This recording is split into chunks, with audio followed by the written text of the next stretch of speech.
Olá, oitavo ano, tudo bem com vocês? Hoje nós vamos iniciar um novo ciclo, a segunda unidade.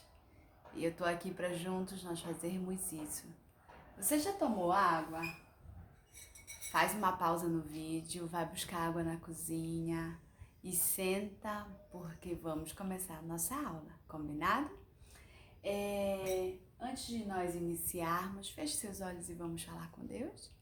Querido Deus, te agradecemos, Senhor, pela oportunidade que, mesmo à distância, estamos tendo de compartilhar, de aprender um pouco mais, Senhor, daquilo que Tu desejas para nós. Fala o nosso coração, interliga agora o nosso coração, o meu com o de todos os meus alunos. É o que eu te peço, em nome e por amor de Jesus. Amém. Muito bem, essa nossa unidade ela vem falando sobre mensageiros do céu, isso mesmo.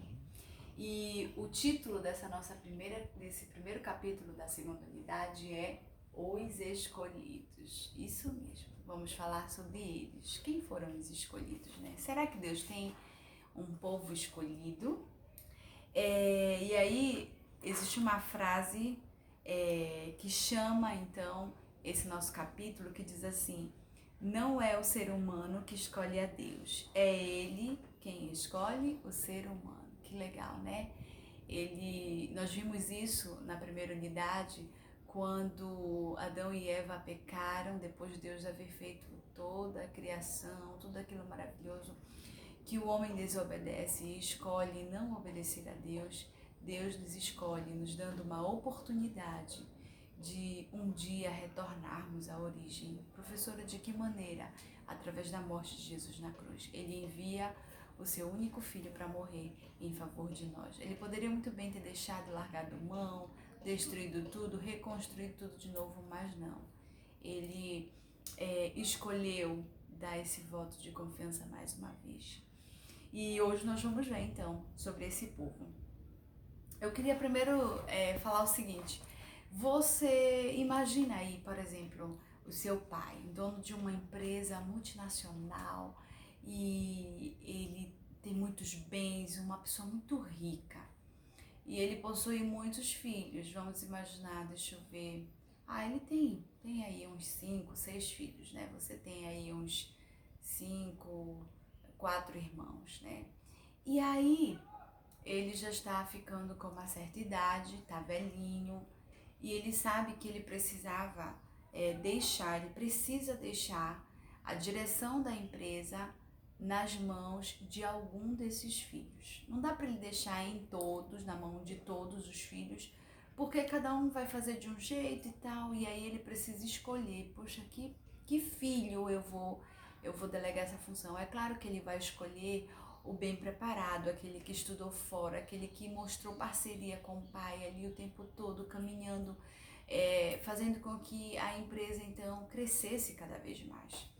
E ele então deixa a liderança então da empresa nas mãos desse filho. Essa historinha ela vem mais ou menos para nos ensinar que foi mais ou menos isso que aconteceu com Deus. Depois que o homem desobedeceu, depois da queda do homem, e agora como então retomar e trazer de volta, né, os ensinamentos de Deus para a humanidade, uma vez que eles escolheram não mais os seus ensinamentos, mas fazer aquilo que Deus não queria.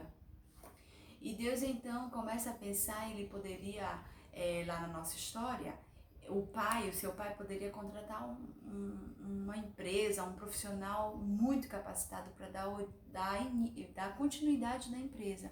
Só que ele preferia escolher alguém que ele criou, que ele tem muito amor e carinho. Assim como Deus poderia mandar anjos poderosos para trazer essa mensagem, para anunciar às pessoas, mas o que foi que ele fez? Ele escolheu então, ele escolheu eu e você. E nós vamos ver isso agora juntos. E aí lá nesse início, como foi que ele escolheu? Ele então iniciou aí esse chamado com Abraão. Vocês lembram aí lá do sexto ano, nós estudamos sobre o pai da fé, né? Abraão então foi chamado a se deslocar de um lugar para o outro, e de lá ele fez um combinado. O combinado era que ele seria pai de uma grande nação. E aí essa história teve início com Abraão, que depois passou para Isaac, isso mesmo, filho de Abraão, que depois passou para Jacó. Jacó teve um irmão, como era o nome do irmão? Esse mesmo, Esaú, isso mesmo, só que não foi para o Esaú, foi para Jacó, que Deus concedeu a continuação então dessa história. E Jacó, que não era mais Jacó, e sim Israel, foi pai de 12 meninos, isso mesmo, que deram início à tribo de Israel. E isso começou a crescer porque esse povo, essa família ficou grande e numeroso quando eles foram para onde? Para o Egito, né? E depois teve o libertador, que foi Moisés, enfim. Foi aí esse início. E Deus precisava que esse povo ele levasse os seus ensinamentos. E hoje nós vamos mencionar aqui de maneira breve, você com bem atenção depois de fazer a leitura do capítulo, eu gosto de ressaltar bastante exatamente isso nesse capítulo.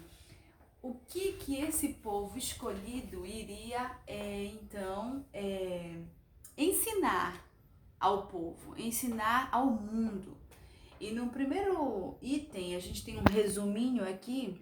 O primeiro item diz que só existe um Deus, isso mesmo, um único Deus, né? E esse Deus é o Deus que nós servimos, o Deus que nós adoramos. Não existe outro Deus, não existe outros deuses a não ser o Deus verdadeiro. No item 2 diz que existe um dia de adoração e esse dia ele é descrito desde o início da Bíblia até o final dela. E tem um nome específico. Deus foi tão maravilhoso que ele não deixou para a gente pensar que poderia ser a segunda, a quinta, ou a sexta, ou o domingo. Não, ele colocou lá um nome para esse dia. E esse nome é sábado. Isso mesmo. Esse é um dia especial, onde ele deseja se encontrar com o povo dele. E que nesse dia as bênçãos elas são diferentes, né? É um dia de adoração maravilhoso. O item 3 diz sobre as regras da felicidade. Tia Rafa, que regras são essas? Essas regras são os 10 mandamentos, isso mesmo. Aquele que coloca em prática essas regras é uma pessoa feliz, é uma pessoa que não se envergonha, não sai por aí evitando se encontrar com o próximo, ou muito menos com Deus. É uma pessoa tranquila quando ela coloca em prática as regras da felicidade, que são os 10 mandamentos. No item 4, nós vemos como as coisas surgiram, isso mesmo. Aqui nós estamos falando sobre o criacionismo. Como foi que surgiu? E na unidade passada nós vimos aí, né? E vocês desde o 6º ano já puderam lembrar aí que houve uma semana especial onde Deus criou o mundo, né? Isso mesmo, as coisas surgiram a partir da sua palavra. Ele falava e as coisas surgiam, né? E ele cria o homem, então, através das suas mãos. Assim as coisas surgiram. No quinto item, nós vemos aí o método para salvar a humanidade. Depois que o homem desobedeceu, caiu, né? Pecou. Qual foi o método? Esse mesmo. Isso, enviar seu filho para morrer em nosso lugar, em favor da gente.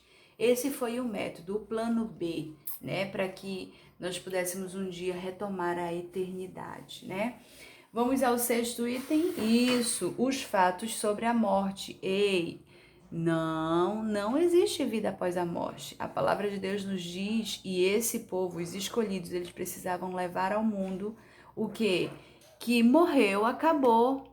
A pessoa fica ali agora aguardando o quê? O retorno de Jesus.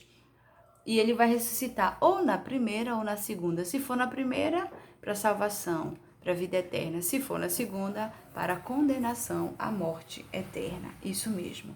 E no 7º item, nós vemos aí como ter um estilo de vida saudável. E vocês já estão aí afiados com relação aos 8 remédios da natureza. Deus deixou aí pra gente 8 remedinhos fantásticos, né? Que evitam aí com que nós tenhamos aí, abrevia a nossa morte. Quais são eles? Muito bem, água pura, ar puro e luz solar. Depois nós temos alimentação saudável, exercício físico e descanso. Por favor, descanso. E nós terminamos com confiança em Deus e o equilíbrio. Equilíbrio em tudo que nós vamos fazer. A gente não pode nem pender para um lado nem para o outro, mas manter o equilíbrio em tudo aquilo que nós vamos fazer. Muito bem. No 8º item, nós temos aí a guerra cósmica, e nós vimos aí na nossa primeira unidade que antes de Deus criar o mundo maravilhoso, iniciou-se então uma guerra onde? Isso mesmo, lá no céu. Satanás desejou sentar-se no trono de Deus e ele queria governar o céu como Deus, né? Não havendo essa possibilidade, ele então foi convidado a se retirar.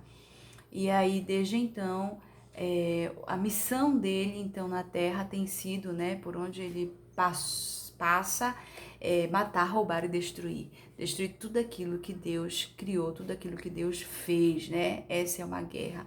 Mesmo que nós não vemos, né, no mundo físico, mas ela existe, você pode sentir, né, quando as coisas ruins estão acontecendo. Estamos vivendo exatamente aí um momento terrível onde a gente consegue perceber isso claramente. Deus não criou os vírus, Deus não criou a morte, a destruição, mas a gente observa isso todos os dias, né? Bom, o 9º item fala sobre o dom de profecia, isso mesmo. Deus, então, deseja se revelar ao seu povo e ele escolhe pessoas, né, que têm aí o coração puro e desejam aí ter uma intimidade maior com ele, né? Existiram muitos profetas no passado e eu gosto de pensar que os profetas é a boca de Deus para o homem. Hoje nós quase hoje não temos profetas, né? Mas eu costumo dizer que nós temos sim, 2, o papai e a mamãe em casa. É a boca de Deus para os filhos, né? E se você der ouvido a esses profetas em casa, você com certeza vai se dar muito bem.